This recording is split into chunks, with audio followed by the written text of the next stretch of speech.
Hey there, this is Angela with Windows and Waves, and I want to talk to you today about coping skills.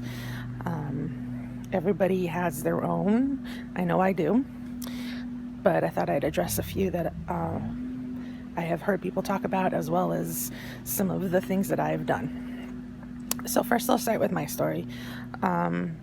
When I finally accepted that I was hurting and that I didn't have to appease anybody in my life except for my children 2 weeks at a time, I laid down on the couch and I basically didn't get back up. I felt like a lump. When I did get up, I couldn't really do much. I hated going to the store. I'd go for drives and forget where I was for a little while. And at that time, I didn't even know that I was in benzo withdrawal. I hadn't found the support groups or anything like that. I just knew that I woke up every morning feeling like I had a horrible hangover. So I started to bead again, make jewelry. And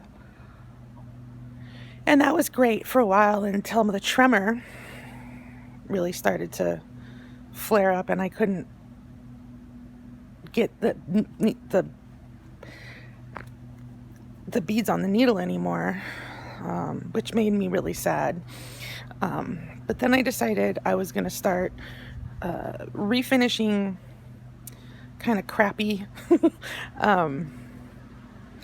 furniture and giving it a new life, letting it sort of talk to me and tell me what it wanted to be. I've sold a few pieces. I'm working on 2 chairs right now that are the opposite of each other in terms of color. I got other ideas. Then after moving back in onto the property and into the guest house, which is where I'm sitting currently, I stopped sleeping. I went from sleeping 18 hours a day to not being able to sleep for more than 4 hours a night. It was awful. And I knew that I needed to have some sort of calming coping skill. And I'll tell you that a lot of the naturopathic, things, just, I'm uncomfortable with them. Yoga, breathing exercises. But a lot of people use those. Breathing exercises in general are huge.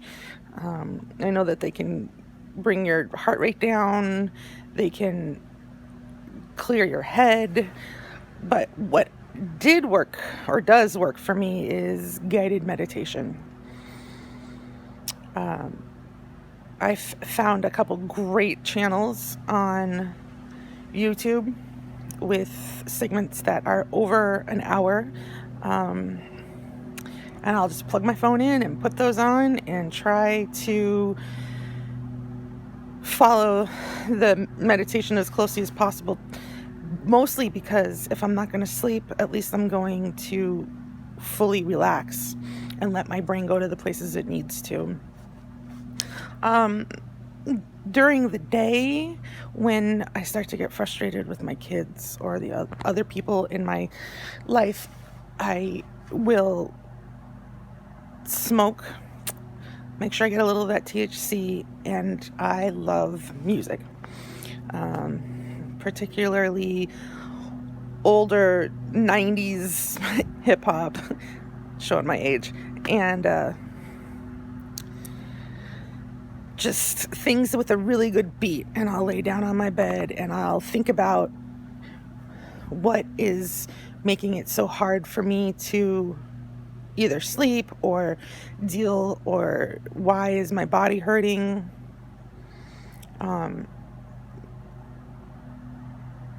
or why am I making these horrible decisions, or why are people not understanding when I explain to them how I feel. It's good to have your own space and your own time to forgive yourself and be whole with yourself and let yourself sort of come down off of the ledge, so to speak. I've seen a lot of people talking about soothing music, baths, like Epsom salt baths, which are supposed to be fabulous. I don't really like baths. I feel like you're swimming in your own soup. Meditation, yoga, which I know yoga would be a little bit of a harder one because you have to get physically there and, be willing to physically bend.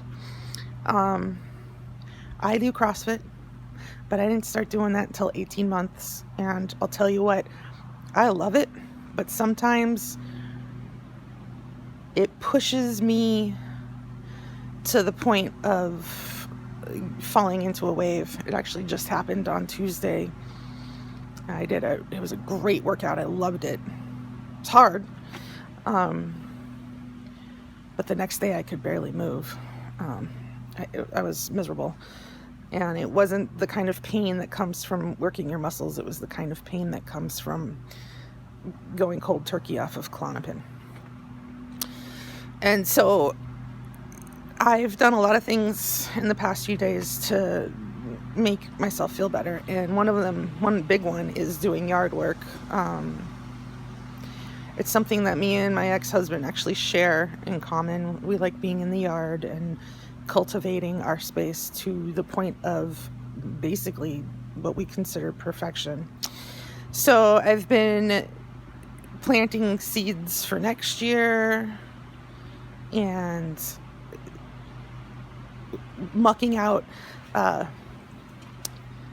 flower beds and trimming strawberry runners and all sorts of things, stacking wood, just to bring myself back to stasis. So, my recommendation, again, I am not a doctor, I'm not a physician, I'm not a physician's assistant, I don't work in the healthcare field, but this is where I decide to have an opinion. You need to come up with your own coping mechanisms that you can go to immediately when things start to get painful or hard. Take the time and write down the things that you like to do, even in your, the pain of your recovery. And you may find that you have a lot of coping mechanisms. You just need to use them. And use them, because I wish nobody pain. Man, the pain of this is, you can't compare it to anything. It's awful. So do what you can to cope. Okay, that's that. This is Windows and Waves, and if you're new to the channel, please subscribe. If you're not new to the channel, give me input. I need comments. I need to hear what you guys think. I have been really good about answering my comments. In fact, this episode was at the recommendation of one of my subscribers. So I do listen to you. And I've said it before, there'll be new content out soon. So please stick with me. This will get better and better as I go and learn. Okay. Have a great day.